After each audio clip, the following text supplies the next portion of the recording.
In this video, I'm going to be reviewing this Gratkit 8K rigid resin to find out how it works for miniature printing, how durable it is, and what the quality looks like at the end. Full disclosure, Gratkit sent this resin over to me free of charge so I can review it and see how it performs, but this is my unbiased opinion and they get no say over what I actually say in this video. So first up, it comes in a nice tub, and if you've seen my other Gratkit reviews, I really like the way these come. They're not in the standard round bottle, they come with this nice grip on the side. It feels really durable, it's quite a thick plastic as well, and everything's just really nicely sealed up. I've had no issues with spillages or breakages or anything like that. This 8K resin, when you first start to use it and pour it into your resin vat, is actually quite fluid. Unlike the Elgu 8K resin that I've used in the past, which was quite a thick resin to work with. And it means that you're going to get less print failures because everything's just flowing very nicely when it comes to the printing process. Printing with it was a breeze. I didn't have any failures, which is always appreciated. And one thing that I wanted to try, with this being a more rigid resin, I wanted to try something different to some of my traditional stuff, but also print off the traditional stuff as usual. So I printed off this Dark One dagger, which I found online, and you can customize it as well. So hello, dearie. So from once upon a time, I thought this was really just fun. You can basically go into it and you can edit it. I have it linked down below as well, so if you want to make your own Dark One dagger, you can do. And it prints off in two separate parts, and then I just supported it into 2-box and left it to do its thing. Afterwards, I did some resin welding for the first time. I basically dipped this part here into a little tub of resin, stuck it on there, and used a UV lamp just to kind of stick it all together. And it came out really nicely. I'm going to say this feels really robust. It feels very nice. I haven't tried smashing it or anything because I've painted it and I don't want to ruin it. But all in all, it came out really nicely.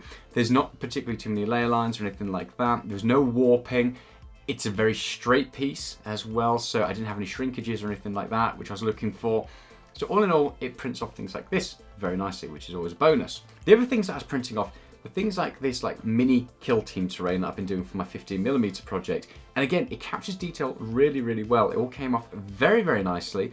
I didn't have any issues again where the shrinkages, and this has these small little tabs at the top of each of the buildings, which you then put the ceiling or the roof onto, and they all fit perfectly, which is again fantastic. With some resins, when you're using them, you won't get the accuracy afterwards, so although the detail and everything looks great, and if it's like a single piece, for example, or like a little miniature, it's not too much of an issue. But when you've got parts that you're wanting to stick together because they're going to work or be more functional, you want to have that accuracy. And all in all, this was a really reliable resin. I didn't have any issues with it being less accurate or shrinking or warping or anything like that. And there's a lot of flat, long pieces on this terrain.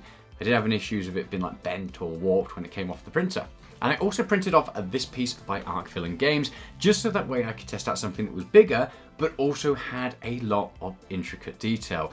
And it came out really, really well. This resin captures detail fantastically well. It looks really good. Those details really shine on this, and you would expect that. They advertised the 8K resin as being this ultra amazing thing, and it does come out looking very, very good. And you might be wondering what the difference between an 8K resin is and the 4K resin is, and is it worthwhile paying the extra money?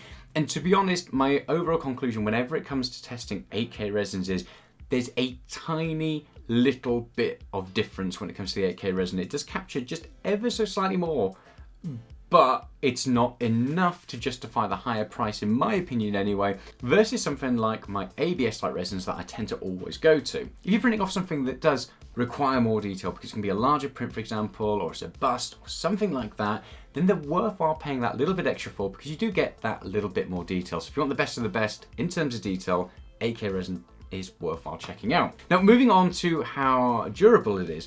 I did my usual process where I printed off these 3 demons by 1-page rules, which basically have all these little fiddly parts on there. You have these swords, you have these little tiny spindly legs, this little tail on the back of it as well. And I dropped them from 3 separate heights. So I'll have the heights linked down below as well so you can see what they are. Basically, it's like a coffee table height, and then a desk height, and then like a top shelf height. The first height, they all passed, every single one of them survived, so they were onto a really good thing. But then when I got onto the tabletop height, every single one of them broke. So on one of them, the sword broke off, and the other 2, the legs broke off, which is different to what I've ever seen from any other resin in the past. It's normally the sword, or it's normally the tail. But this time it was legs, which was interesting. So in terms of durability, they're okay. I'd say they're average when it comes to that 8K resin. And again, this is something that I found historically when any of the 8K resins that I've tested so far, they are nowhere near as durable as something like an ABS-like resin, and they're not advertised as being a super durable, shockproof, drop-proof resin, but it is worthwhile bearing in mind you don't get the durability that you would from something like an ABS-like resin. So all in all, the benefits of this is you get some fantastic quality. It's a really easy resin to work with as well. Out of all the 8K resins I've tested so far, and I believe this is only my third one, so I don't have too much to compare it to, but out of all of those, it's the easiest one to work with. It was far more fluid than other 8K resins I've used in the past, but it still looked as good as something like the Elegoo 8K resin, and I've got to say I'm really impressed with the results of it.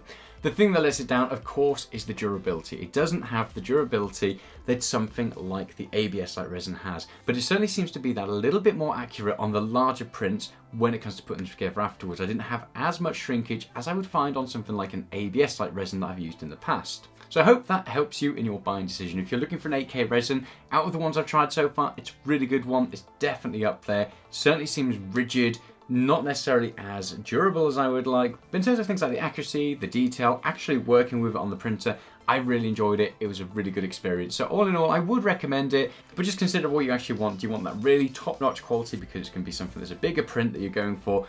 Or if you're going for things like miniatures, then I would go for an ABS-like resin instead. So I hope that's helped. And if you've got any questions, throw them down in the comments below. See you in the next one. Bye.